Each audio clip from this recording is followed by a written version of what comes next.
world exclusive over India being one of the signatories to the appeal to hold China accountable. We're getting you this breaking news. Union Minister Harsh Vardhan will be leading India's charge. He will be representing India at the WHO meeting on 18th and 19th of May. Let me go across to our executive editor, Abhishek Kapoor, who got us the agenda of this particular meeting, where countries have come together seeking accountability of China.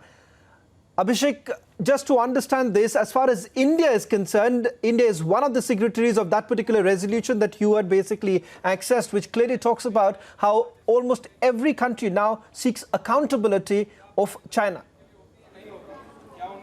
Well, naturally so, Shawan. Every country is seeking accountability because every country is suffering. The world is suffering. More than 300,000 people have lost their lives. Over 4 million are suffering from COVID. They are COVID positive, and all because the virus started somewhere, obviously Wuhan in China, but then this investigation was being suppressed. We have seen how China has been bullying. First, in collusion with WHO, as the allegation is, it suppressed the information, and then subsequently it has been obfuscating, and then we really don't know the facts. Initially, we saw even WHO played ball with the Chinese, but then subsequently pressure has been building up. This resolution, which was, when it was originally written by the European Union, was signed by 65 nations as of yesterday. Today, now 123 nations now. That really proves that the resolution would be passed because the World Health Assembly is a 135-nation body, and 123 nations have supported this resolution. 7-page resolution. The operative parts of the resolution, which are relevant, and I should be reading them for the benefit of the viewers, Shawan, and that gives an idea of where this is heading into. Number one, the resolution wants to identify the zoonotic source of the virus and the route of introduction to human population. Essentially, in layman's term, what it wants to understand is where exactly the virus originated, whether in animals, if animals, bats, pangolin, whatever, and what was the geographical location of the virus, how it transmitted from the animals to the humans, and then from the human transmission. So they want a very detailed, scientific, independent investigation as part of this resolution into the origins of the coronavirus, something China has been wanting not to be done in collusion with the present head of the WHO. And second, equally important part of the resolution. The resolution itself has about 20 points, but these two are important. And the second important point that I fished out was that the resolution, or the WHA, which is the governing council sort of body of the WHO, overseeing the policy making of the World Health Organization, says that it wants review of the action of WHO and the timelines pertaining to the COVID-19 pandemic.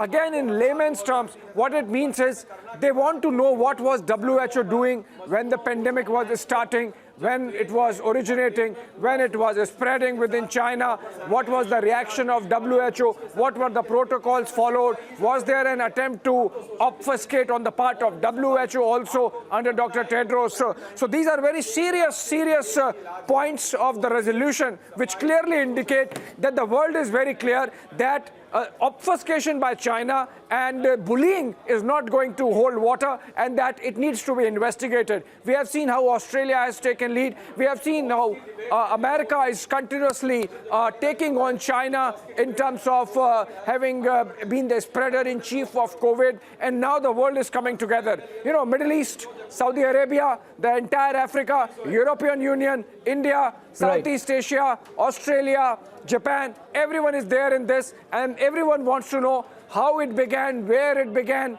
who did what in terms of containing it. So that's a very significant aspect of this World Health Assembly, which is going to deliberate and pass this resolution hopefully in some time. Shawan. Well, Abhishek, just to also put this into perspective with regards to how China has been responding over the last couple of weeks, we have seen the spat between the United States of America and China. It's played out the way it has. But just to put this into perspective, what does it really mean for China, and how has China really been reacting all this while? Well, at two levels. Shawan, one, we have seen how everyone believed that China did not really be transparent. It did not reveal the true extent of the spread. It did not really give us proper timelines, and that is why those things need to be investigated. Forget about the world, whether Chinese kept even the WHO in the dark in terms of the severity and the intensity of the contagion and the virus. So all those things China did. At another level, when the world has been fighting this pandemic, China has been taking advantage in terms of, pursuing its expansionist agenda in the South China Sea, for example, East China Sea, down below with the Mekong region, using dams to not let water flow into the Mekong countries and causing some regional seasonal droughts. And then we have seen how they brought down a Vietnamese fishing vessel, and then they have been continuously sending their coastal vessels into the Japanese Senkaku Islands, as they are called. We have seen how China's army personnel have been making forays into India. We have seen how a clash happened in Sikkim, North Sikkim. Right. We have seen how a clash happened in eastern Ladakh. Abhishek, sorry to interrupt you.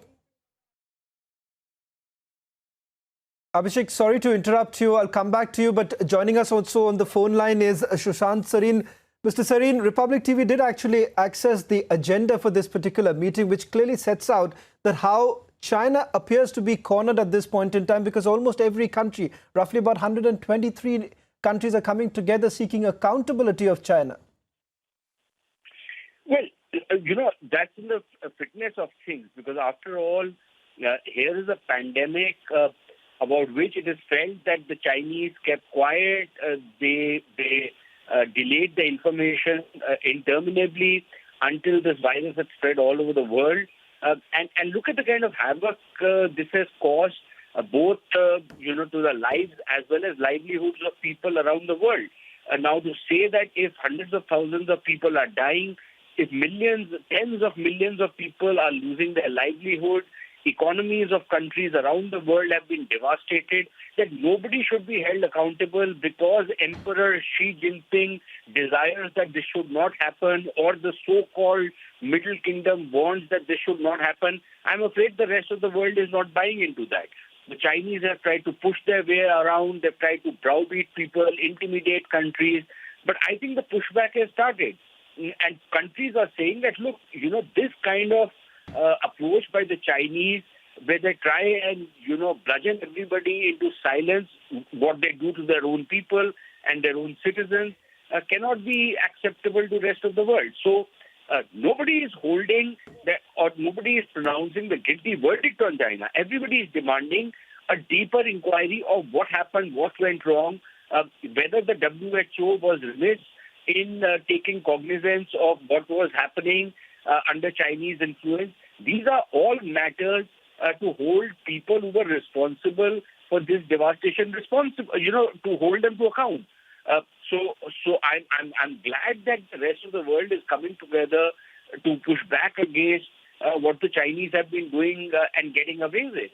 You can't get away with murder as the Chinese. Imagine